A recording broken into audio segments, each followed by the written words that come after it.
যারা গৌরকে ভালোবাসে তাদের তো আনন্দ হবে, কিন্তু আমার মতো দুরাচারে যারা গৌরীকে ভালোবাসে না, যারা গৌরী চরণে প্রাণ নিবেদন করে তাদেরই, যারা গৌরী চরণে দেহ মন প্রাণ নিবেদন করে না, কৃষ্ণ মহির মুখ দিবে যারা, এই ভজনে যক্ষ দেহ পেয়ে যারা এই চরণে দেহ মন প্রাণ নিবেদন না করে মায়ার সংসারের আগার ভেদে যারা আমার ভগবানের শ্রীচরণকে অবজ্ঞা করে এই দামে যারা এই জর্জরিত হয়ে সেই কৃষ্ণ মহির মুখরির বিজয় একবার ওই রূপ দর্শন করে দত্তদর্শী বললেন জগতে তাদেরই আনন্দ, তাদেরই আনন্দ, যারা গৌর ভালোবাসে নাকি তাদেরই আনন্দ,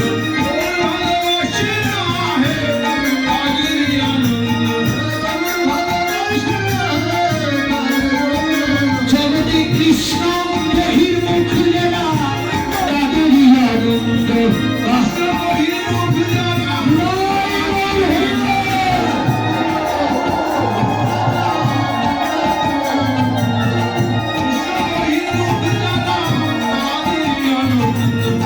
আরে জগ জগ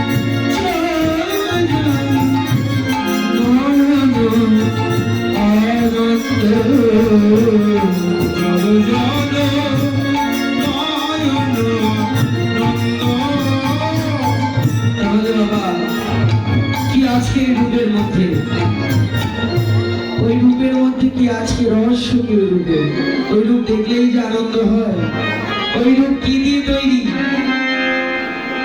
ওই রূপ কি দিয়ে তৈরি যে ওই রূপ দেখলেই আনন্দ হয়, একটু লক্ষ্য করেন কি দিয়ে তৈরি ওই রূপ, বৈষ্ণব কবি বললেন কি দিয়ে তৈরি, তাহলে দেখে নাও সে যে পিরিতি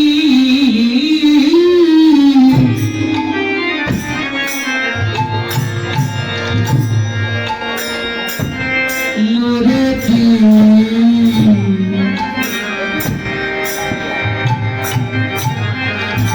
মরতি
হও, এটাই বললেন।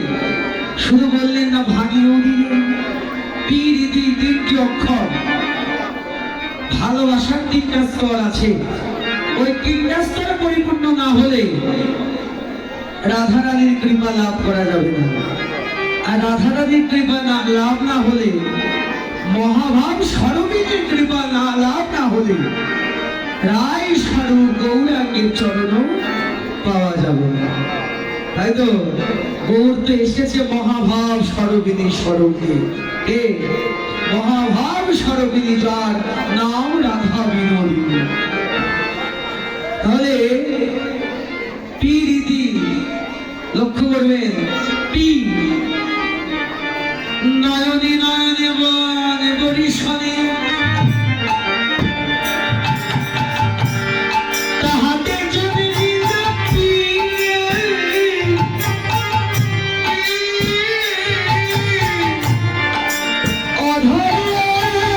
অধরে কৃষ্ণ প্রেমে আশা যদি তাহাতে যদি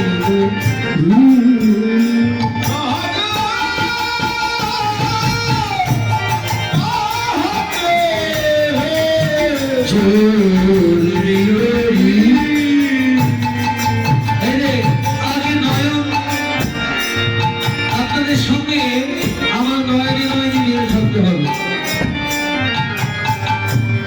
দেখেই যদি আনন্দ হয়, কি দর্শনে যদি আনন্দ হয়, তাহলে বদনে কৃষ্ণ কথা শুনেও আনন্দ হবে।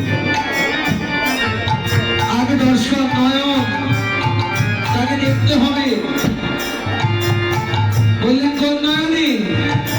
না, এই নয়নে নয়, গুরু প্রদত্ত যে ভজনের নয়ন, অনুরাগের নয়ন। দেখতেই যদি হয় গৌরের রূপ দেখো, কারণ ওই রূপ যে দেখেছে তুই নয়ন কোণে, ওই রূপ দেখেছে নয়ন নয়ন কোণে, ওই রূপ দেখেছে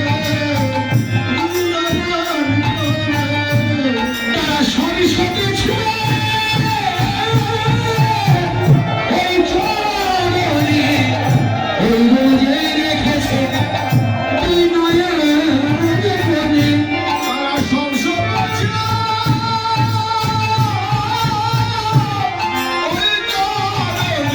ওই রূপ যে দেখেছে তুই নয়নে।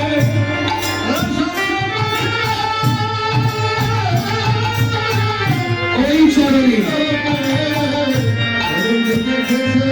বাবা নয়ন আগে দেখতে হবে। দেখেই যদি সার নিতে যায়, তারপরে আসে যে অধরে বদনে বদনে কৃষ্ণ কথা আলাপ, তাহলেই তো হরি কথা মধুর লাগবে। যখনই হরি কথা মধুর লাগবে এবং দেখে আনন্দ হবে, ওই যে পি রি হিয়াই হিয়াই প্রেমালিঙ্গনে তাহাতে জন্মাইতি।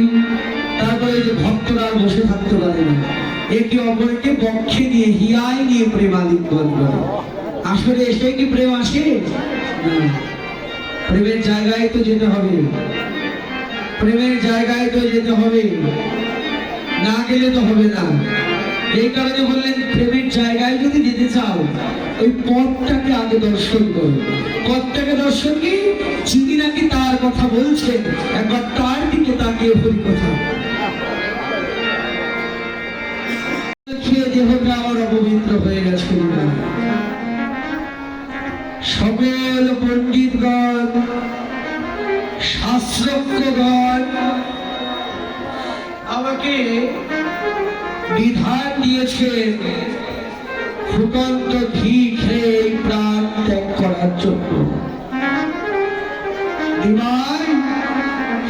তোমার কাছে এসেছি, তুমি যে বিধান দেবে আমি মাথা পেতে দেবো। বলো এই অপবিত্র দেব কেমন করে পবিত্র হবে? তুমি কোন বিধান দাও। মহাপ্রভু বললেন, সুরক্ষিরায় আমি কোন বিজ্ঞানের বিধান মানি না।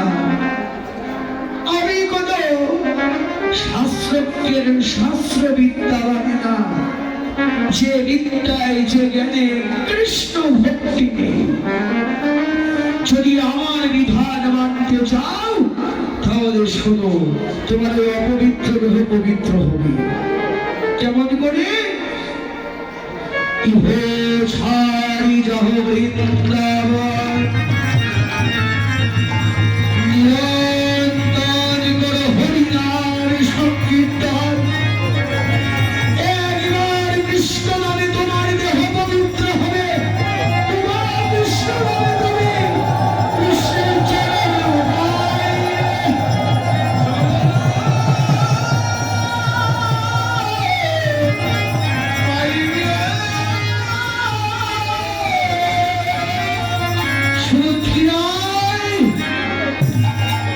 তুমি এখনই এই স্থান ত্যাগ করে বৃন্দাবন চলে যাও। বৃন্দাবনে গিয়ে তুমি নিষ্ঠার সহিত প্রেম ভরে একবার যদি তুমি নাম করতে পারো, তোমার দেহের সকল পবিত্রতা চলে যাবে। পুনঃ কৃষ্ণ নামে অনায়াসে রাধা কৃষ্ণের চরণে বৈষ্ণবগণ, ওই নামে কত কোটি পাষাণ মনে গেল, লক্ষ হীরার মতো পতিতা পরম বৈষ্ণবীতে পরিণত হলো। চাপার গোপাল জগায় মাথায় পাষণ্ডের মতো মন বলে গেল, কিন্তু হরি নামে আমার হৃদয় পাষাণ বললে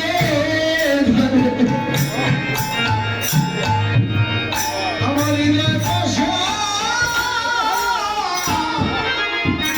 বললো না রে, আমার হৃদয় পাষাণ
সাধু গুরু বৈষ্ণবের কৃপা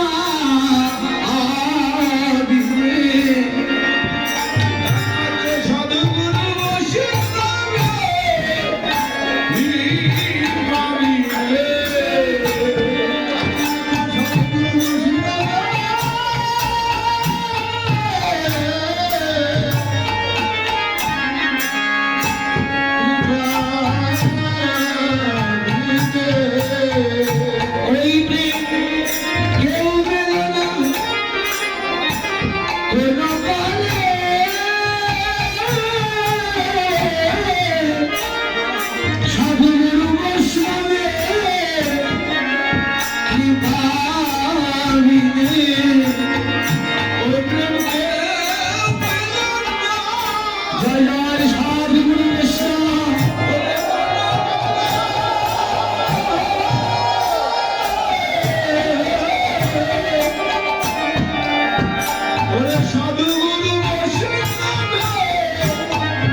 নাশ করার জন্য।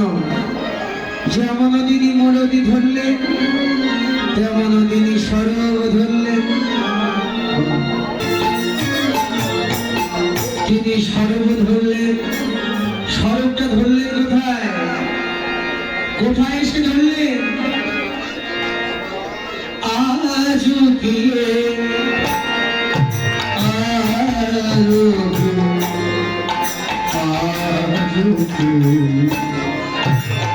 নবদ্বীপ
বসনে আদৃত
চন্ডিকার শেষে রাধামোহন দাস তিনি গৌরের চরণ কামনা করছেন।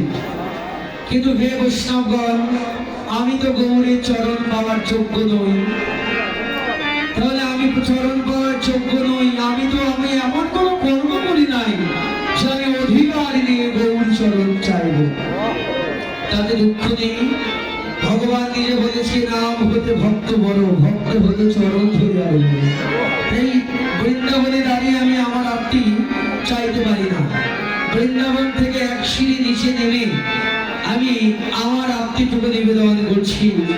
বৈষ্ণব কবি যেমন তার আত্মী বললেন যে গৌর চরণ পাই, আমি জানি আমি গৌর চরণ পাবো না, তাতে আমার দুঃখ নাই। তাহলে আমার গতি কি হবে? আমি যেন গৌর ভক্ত চরণ ধরিতে পারি, ভক্ত চরণ ধরিতে পারি, ভক্ত চরণ ধরিতে পারি, ভক্ত চরণ